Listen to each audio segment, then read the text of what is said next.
On va passer à la culture avec Jean-Baptiste Urbain, avec 3 femmes à l'honneur aujourd'hui. La première, c'est une bonne sœur, regardez.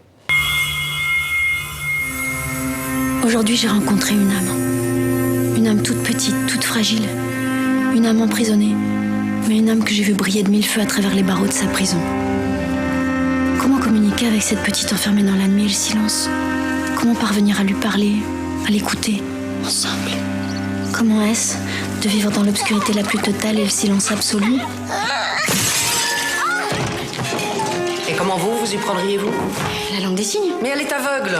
Je lui ferai les signes dans la main. Cette petite est sourde et aveugle de naissance. À force, son intelligence s'est certainement racornie. Et avec vos problèmes de santé... Mes poumons causeront certainement ma mort, mais enfin d'ici là... Alors, on vient de voir cette jeune fille sourde et aveugle, et c'est une jeune fille qui a réellement existé. Elle s'appelle Marie Heurtin, et c'est le titre du film. Oui, film signé Jean-Pierre Améris. Il avait fait Les Émotifs Anonymes il y a quelques années, je ne sais pas si vous vous souvenez, c'était également avec Isabelle Carré. Et Benoît Poelvoorde. Et Benoît Poelvoorde, absolument, le belge. Et c'est un film qui parlait aussi des problèmes de communication. Alors là, c'est un gros problème de communication fondamental. Comment apprendre à communiquer quand on est sourd et aveugle? Vous imaginez, on est complètement isolé du monde. C'est le défi que va relever à la fin du 19e siècle. C'est une histoire vraie. Cette sœur, à côté de Poitiers, elle s'appelle sœur Marguerite. Elle a donc pris en charge cette fille qui était à l'état de sauvage jaune, complètement isolée du monde. Et envers et contre tout, très patiemment, c'est ce que raconte le film, elle va faire de la pédagogie. C'est tout le cheminement qui est raconté point par point, et elle va finir par lui apprendre le langage des signes, alors que la jeune fille est sourde et aveugle. Il y a un moment, un déclic. Ce déclic, je vous propose de le regarder. Regardez!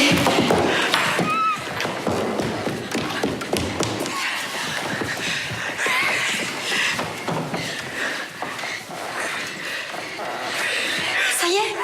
Essayez quoi? Mais là, elle signe le mot couteau, ma mère. Oui.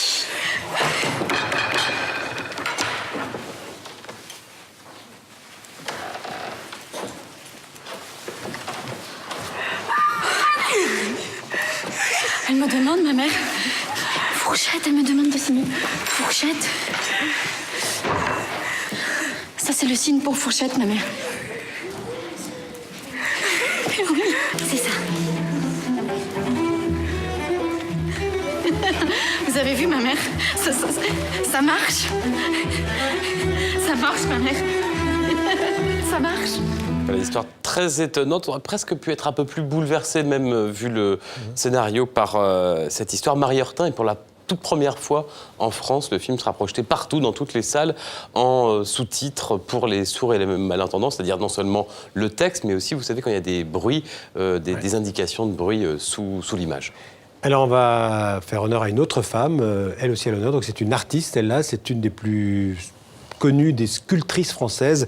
Elle s'appelle Camille Claudel, elle est à l'honneur à Roubaix, dans un endroit un peu original, on va voir. Original, à la piscine, mais pas besoin ni de maillot, ni de bonnet. La piscine, c'est, regardez sur ces images à côté de Lille, superbe ancienne piscine art déco. Elle a été transformée en musée consacré au tissu, aux arts décoratifs et donc à la sculpture.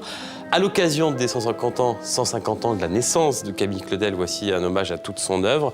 Il y a ses sculptures, on est entre l'amour qui hante son œuvre, mais aussi la souffrance. Il y a une centaine d'œuvres en tout, en bronze bien sûr, en marbre, mais aussi en plâtre et même en onyx. C'est une rétrospective finalement assez rare, parce que cet artiste a été longtemps dans l'oubli. Il en est sorti assez récemment, grâce à un livre d'Anne Delbé, et puis ensuite un film avec Isabelle Adjani.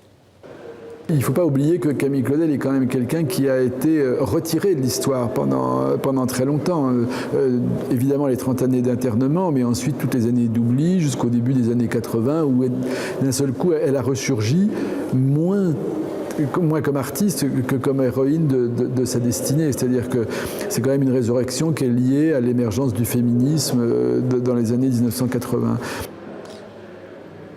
Alors Camille Claudel, il faut le dire, le grand amour de sa vie, c'était le grand Auguste Rodin. Oui, une sculpteur histoire tumultueuse, romance passionnée et complexe. Rodin a vraiment trouvé avec elle son alter ego, mais c'était une maîtresse, elle était illégitime et donc jamais elle n'aura un enfant avec lui. Il ne voulait pas et ça explique justement certaines œuvres de Camille Claudel, comme celle-ci justement, vous allez voir, elle s'intitule La Petite Châtelaine.